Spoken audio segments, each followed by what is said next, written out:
Let's get one thing crystal clear. The real danger isn't the individual who gives you a dirty look from across the room. It's the one who offers a sweet smile, laughs at all your jokes, and maybe even fetches you coffee, all while secretly wishing for your permanent absence. It might sound overly dramatic, but the truth is often far stranger and more terrifying than any story. Right now, there could be someone in your life orchestrating your demise, and you wouldn't have a clue until it's far too late. You see, hatred is simple to detect, but murderous intent that often wears a disguisa, polite, charming, Instagram-filtered mask. And the most frightening aspect, most people fail to recognize the signs until they are already caught in the aftermath. This video isn't intended to scare you. It's about ensuring your survival. What you are about to discover are 5 chilling, yet frequently missed, signs that someone doesn't just harbor a dislike for you, they want you gone, as in permanently erased from the picture. These aren't mere hunches or wild conspiracy theories. They are genuine behaviors supported by psychological patterns. And learning to identify them could save your life or the life of someone else. So, before we delve into the darker side of things, do yourself a small favor and hit that subscribe button, because after this, your perception of friendly will be forever changed. Are you ready? Let's begin. Sign 1. The silent observer. Start with one of the most bone-chilling and dangerously ignored signs that someone in your circle may not just despise you, but actively wants you gone. I refer to it as the silent observer. This isn't your average passive social media follower or the neighborhood busybody with too much free time. No, this is an act that is far more intentional, calculated, and sinister. These individuals don't merely watch you, they meticulously study you. They commit your schedule to memory, analyze your daily routines, and gather information with a precision that feels less like casual interest and more like military reconnaissance. And they do this so subtly, so quietly, that the majority of people don't notice until the damage is done. Consider this. Someone knows your exact coffee order, even though you've never discussed it. They just happen to show up at your local park, your gym, or the grocery store, but invariably at the same time as you. It seems like a coincidence until it no longer does.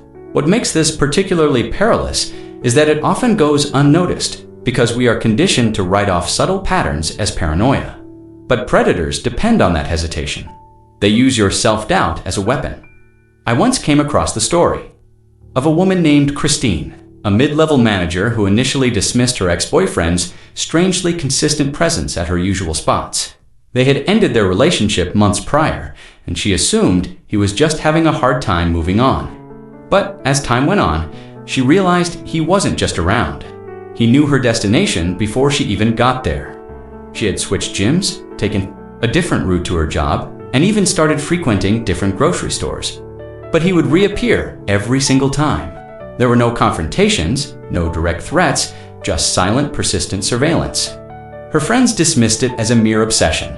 But what they failed to see, and what she eventually understood, was that it wasn't obsession. It was premeditation. This type of behavior isn't about finding reconciliation or closure. It's about maintaining control. It's about eradicating uncertainty before taking action. Philosophers like Epictetus frequently warned against the assumption that appearances are harmless. He taught that a wise individual is not just watchful of others, but is also vigilant about their own sense of peace and order.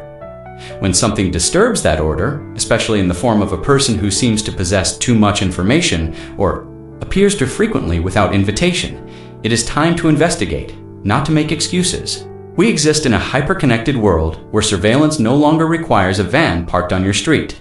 It simply requires access through social media, mutual acquaintances, and habits we fail to guard closely enough. And the most dangerous people are not those who lash out in public, but those who offer a polite smile while cataloging your every move. This is not about living in fear. It's about exercising discernment. The Stoics believed that wisdom starts with clear observation and concludes with decisive action. If someone repeatedly materializes in your life without a clear purpose, especially when you have made no effort to invite them, that is not destiny, it is a red flag. Pay attention to those patterns, question the coincidences, and above all, trust your instincts. Your feeling of discomfort isn't you overthinking, it's your insight. When your soul feels unsettled, do not second guess it. Honor that feeling. Because sometimes the most frightening people aren't the ones who threaten you outright. They are the ones who study you in silence, waiting for the moment you let your guard down. Sign 2. The saboteur strategy here is a disturbing piece of information. Studies in social psychology have revealed that when a person is told a lie about someone else, even if that lie is later disproven, their perception of that individual is still negatively impacted. That is the power of suggestion, and it is precisely what makes the saboteur strategy so incredibly dangerous. When someone desires more than simple revenge, when they are not satisfied with you just being hurt, but want you utterly isolated, they start to wage a war. This war is not just against you, but against your entire support network. This isn't just petty gossip. It is a quiet campaign of character assassination, executed with such subtlety that by the time you grasp what is happening, the damage is already irreversible. They operate like shadows, whispering just the right things into the right ears at precisely the right moments. To your boss, they might hint that you are unreliable. To your friends, they might imply that you have changed or have become a toxic influence. They never make a direct accusation. That would be too conspicuous. Instead, they plant seeds of suspicion, of doubt, of misunderstanding. And because each incident appears to be isolated and each situation seems unrelated, no one realizes they are all part of a larger orchestrated plan. Even you might start to question your own sanity. After all, why does everything seem to be falling apart simultaneously? That is the core of this strategy, calculated fragmentation. These individuals do not act on impulse. They act with deliberate intent.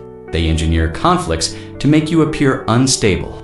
They pull strings from behind the scenes to ensure you are discredited in both your professional and personal spheres.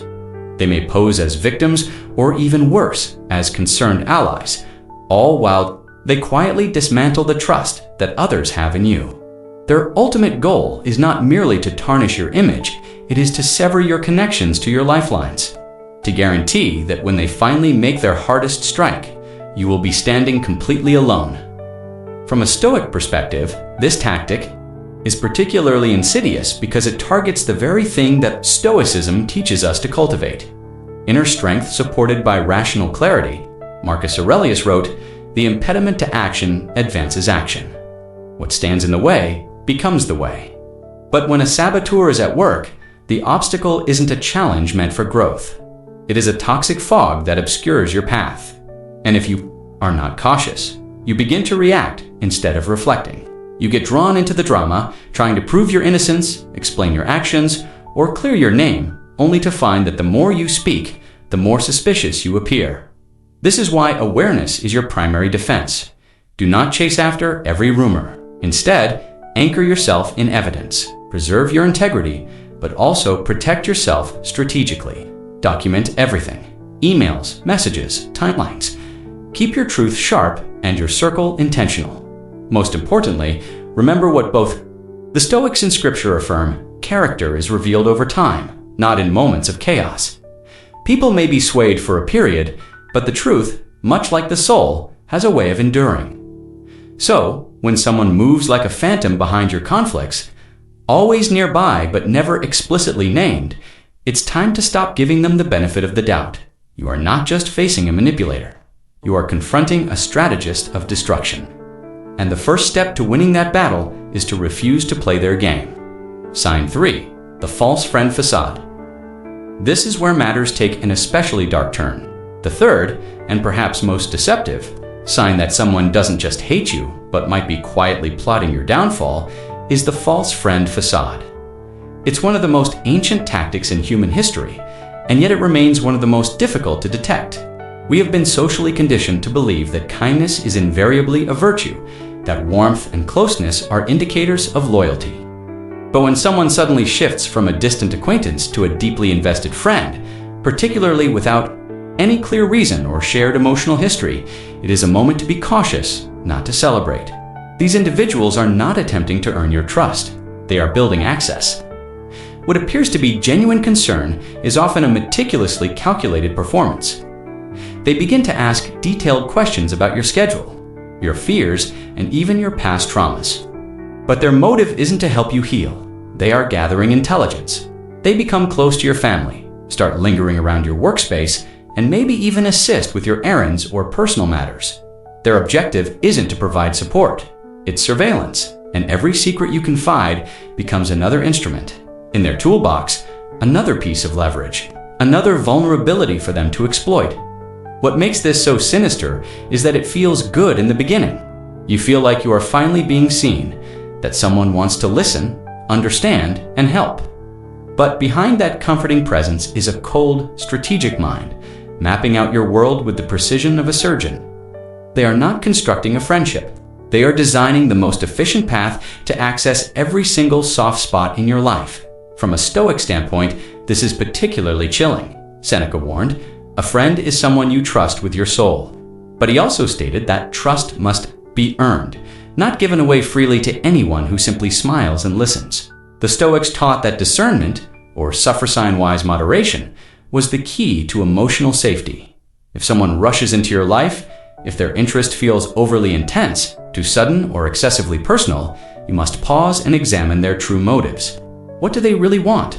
It is easy to mistake familiarity for genuine friendship, and predators are well aware of this. They will mirror your language, echo your emotions, and even share their own vulnerable stories just enough to lower your defenses. Meanwhile, they are filing away your information like a spy constructing a target profile. And because they are cloaked in charm and empathy, no one around you suspects a thing, not even you, until it is too late. So, here is what you should do. Slow the relationship down. Guard your privacy as if your peace of mind depends on it, because it does. Ask yourself why someone would suddenly want access to parts of your life they have never shown an interest in before. True friendship develops gradually, but sabotage, OFTEN, hides in speed. Trust isn't just about who makes you feel safe, it's about who keeps you safe when your back is turned. The false friend doesn't just desire your loyalty, they want your weaknesses. And the moment they have collected enough, they will know exactly where to strike. So yes, be kind, be warm, but above all, be wise. Because when evil wears a friendly face, it isn't a connection, it's camouflage. Sign 4, escalating aggression, the fourth deadly sign. And one of the most horrifyingly overlooked is something I term calculated escalation. When an individual harbors intentions that extend beyond mere hatred, they rarely begin with overt violence. Instead, they test the waters, gradually conditioning you to tolerate behavior that becomes progressively darker and more threatening over time. It often starts with subtle aggression, offhand jokes that conceal disturbing undertones. Comments like, "I could kill you right now," followed by a nervous laugh, or casual mentions of violence intended to seem humorous or edgy. But make no mistake, these are not just tasteless remarks. They are deliberate probes designed to gauge your fear and your boundaries. Let me share a case that still sends shivers down the spines of seasoned investigators. In 2016, a young woman named Leah moved into a new apartment complex after securing her first job out of college. There she met Adam, a neighbor who seemed a bit awkward, but was friendly enough. Over time, Adam started to hang around more frequently, offering to help with her groceries, joining her on elevator rides, and asking strangely specific questions about her daily routines. Then one day, at a small building cookout, he made a comment that seemed bizarre but not immediately threatening. He joked that he would make a perfect killer because he knew how to dispose of evidence. Everyone laughed it off. Leah, feeling a bit unsettled, shrugged it away, but things began to shift. Adam started to get physically closer to close. He would appear in hallways at the exact moment she left for work, brushing past her shoulder without an apology. He once blocked her apartment door under the pretext of needing to talk. Then came the incident that changed everything. One evening, Leah discovered a hunting knife laid neatly on her doormat. There was no note, no explanation, just a weapon. When she reported it, the authorities initially dismissed it as a prank. But Leah didn't. She installed a camera outside her door, changed her locks, and began to document every single interaction. Within a month, the footage revealed Adam attempting to pick her lock at 2 a.m., wearing gloves and holding what appeared to be a black duffel bag. He was arrested, and it was later discovered that he had a detailed journal mapping out Leah's movements, her favorite places, and a timeline ominously labeled execution window. This is the terrifying truth. violent individuals often begin with seemingly harmless behavior to desensitize you. What appears to be a joke or an accidental shove is often part of a larger psychological script. The Stoics warned that we must train our minds to anticipate evil, not in fear, but in awareness. Seneca said, "He who is forewarned is forearmed." So, if someone in your life regularly crosses the line and then laughs it off, pay attention. If their jokes are laced with threats, if they increasingly test your physical space, or if they seem to be studying your reactions instead of genuinely connecting with you, that is not a personality quirk. That is a red flag. And ignoring it could cost you more than your peace of mind. It could cost you your life. Sign 5. The patient predatory now arrive at the fifth and without a doubt, the most dangerous sign that someone may want you dead. The patient predator. This is not the person who lashes out in a fit of anger, who leaves obvious threats, or who behaves erratically. No, this is the coldest type of enemy, the one who hides behind the passage of time. Their strength isn't violence, it's patience. These individuals do not seek immediate revenge or heated confrontations. They play what Stoic philosophers would refer to as the long game, a game where every move is calculated, rehearsed, and timed to perfection. They can wait for months, even years, for just the right moment. And by then, most people have completely let their guard down. What makes them so terrifying isn't what they do, it's how utterly normal they appear. They don't raise alarms, they build trust. They inquire about your future plans, not out of genuine care, but as a strategic move. They want to know when you will be out of town, when you will be moving, when you will be alone. Every conversation is a data collection exercise. Every favor they perform, every connection they build it, is all part of creating a false sense of security. They might be your dependable coworker, your neighbor who waters your plants, or the friend who remembers your birthday better than your own family. But beneath that calm and collected exterior lies a person rehearsing the perfect betrayal. The Stoics, particularly Epictetus, warned that our greatest threat is not what we see, but what we overlook. First, say to yourself what you would be, and then do what you have to do, he wrote. But when you are dealing with someone who wears a flawless mask, what you see is intentionally crafted to deceive. Their life is a performance, and their kindness is merely bait. The scariest part is that these people rarely make mistakes. They wait for your mistake for that one moment when your routine breaks, when your support system thins, when your defenses are down. That is when they strike. And because you trusted them, you never saw it coming. So what can you do? Be slow to grant deep trust, especially to those who seem to rush intimacy without a valid reason. Guard your plans and keep your boundaries sacred. You can still be a kind person, but do not confuse kindness with blind access. The Stoic within you must remain vigilant, even when nothing seems to be wrong, especially when nothing seems wrong. Now, let's be brutally honest. If any of these 5 signs have brought a specific person to your mind, do not brush it off. Do not convince yourself that you are overreacting, because if you have recognized the silent observer, the saboteur, the false friend, the escalating aggressor, or the patient predator in your life, you are not just dealing with negativity. You are potentially standing in the crosshairs of something much darker. So, before this video concludes, do 2 things. First, save it, because you may need to revisit these signs when your instincts start whispering to you again. And second, watch the next video on spotting covert narcissists, because these 5 deadly tactics often go hand in hand with deeply manipulative personality types. Remember, knowledge is your first shield, but action is what keeps you alive. Stay sharp, stay guarded, and above all else, stay alive. Let's be real. If your gut has been whispering that something isn't right, this video probably just gave you the confirmation you didn't want, but seriously needed. These 5 signs aren't about creating drama. They're about ensuring your survival. Because someone who just hates you will roll their eyes, but someone who wants you gone will study, sabotage, smile, escalate, and wait. That isn't petty, it's predatory. So, if one particular nice person suddenly popped into your head while watching this, do not ignore that feeling. Your instincts exist for a reason. As the old saying goes, the devil doesn't come dressed in horns. He comes wrapped in everything you ever wanted to trust.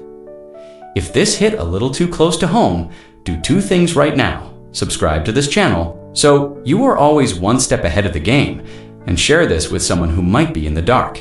Because knowledge is your first line of defense, but sharing it might just save someone else's life too. Stay sharp, stay safe, and remember, it's not paranoia if they are actually planning your downfall. Trust wisely, and I'll see you in the next one.